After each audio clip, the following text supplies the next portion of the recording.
El sol comenzaba a declinar sobre las cumbres áridas de Madián, tiñendo las rocas de un rojo profundo que recordaba la sangre de los sacrificios antiguos.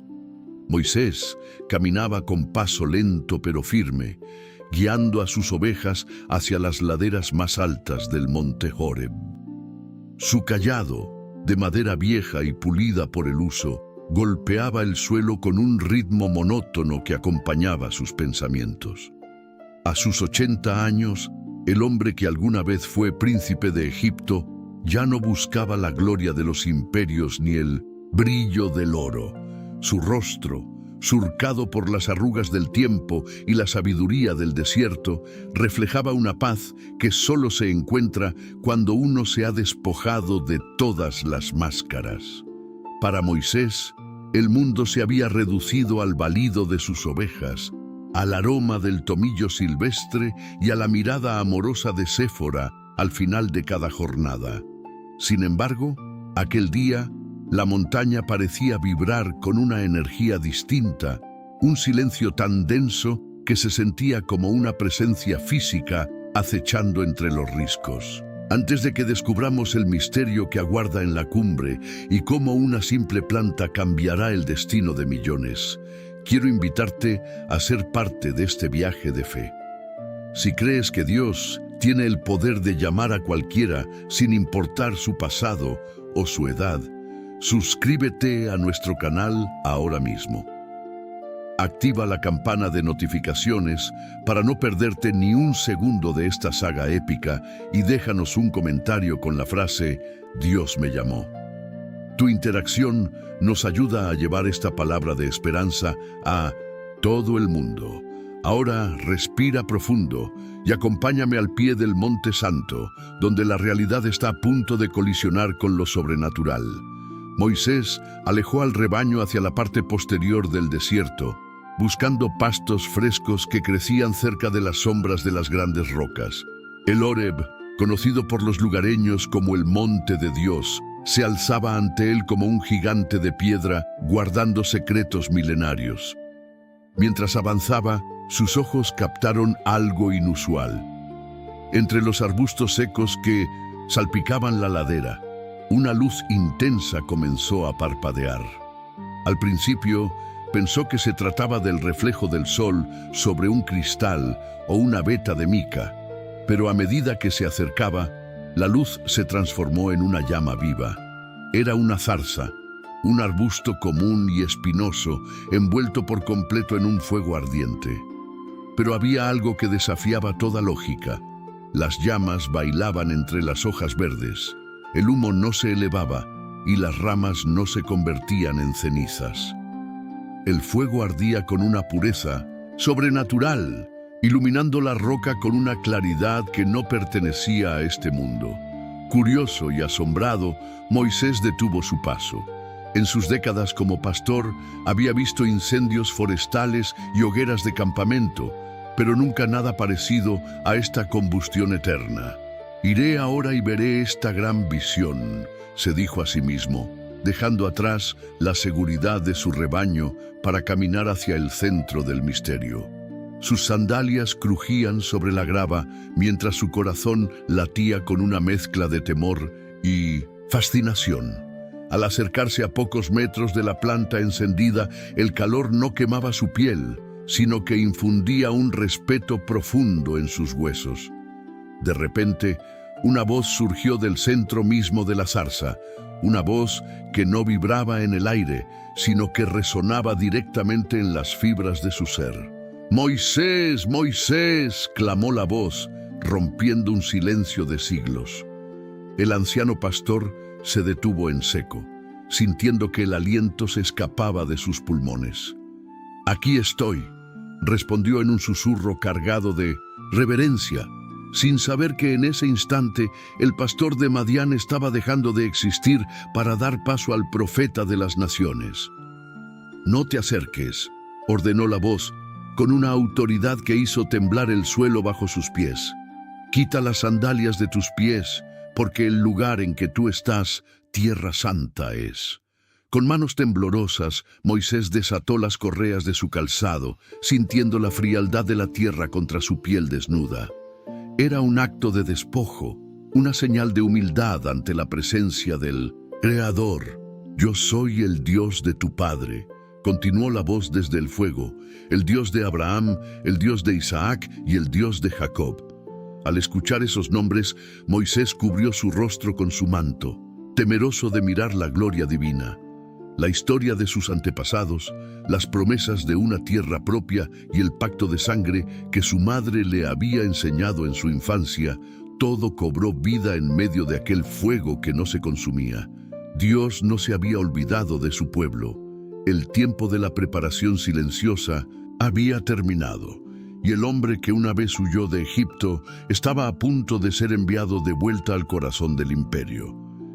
El resplandor de la zarza iluminaba el rostro oculto de Moisés, mientras el peso de la eternidad caía sobre sus hombros encorvados. No era un sueño, ni una ilusión del desierto.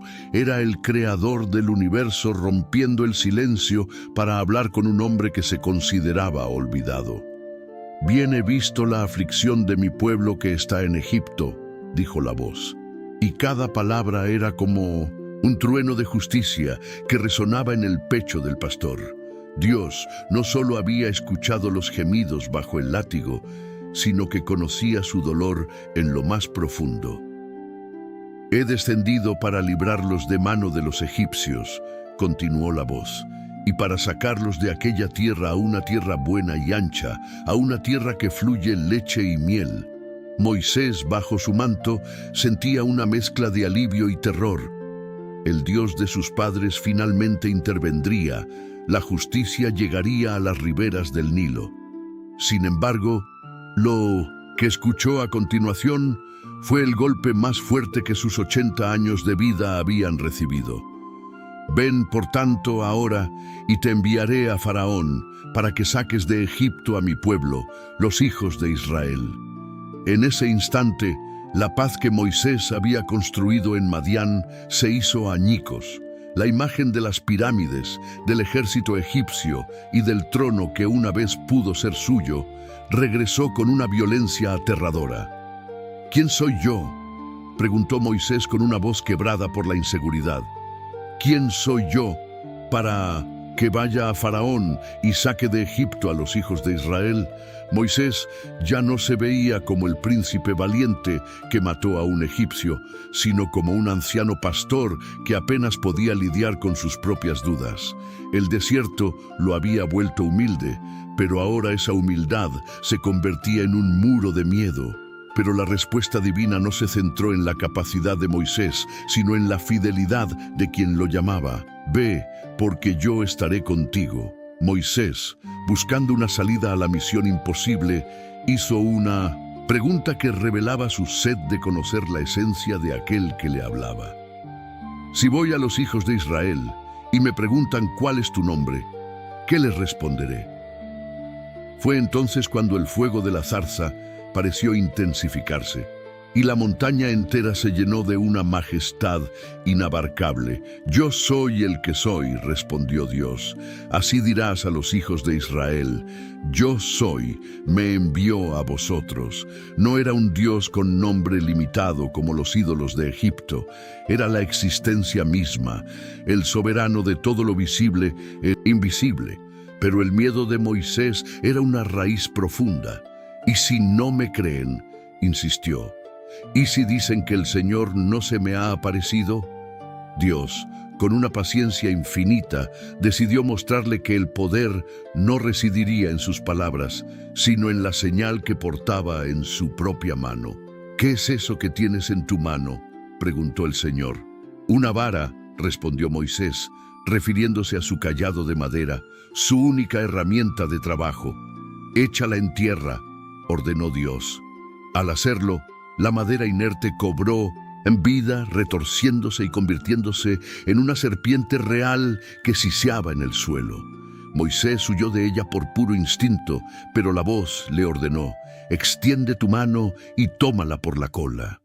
Con el corazón en la boca, Moisés obedeció y el reptil volvió a ser una vara seca en su mano.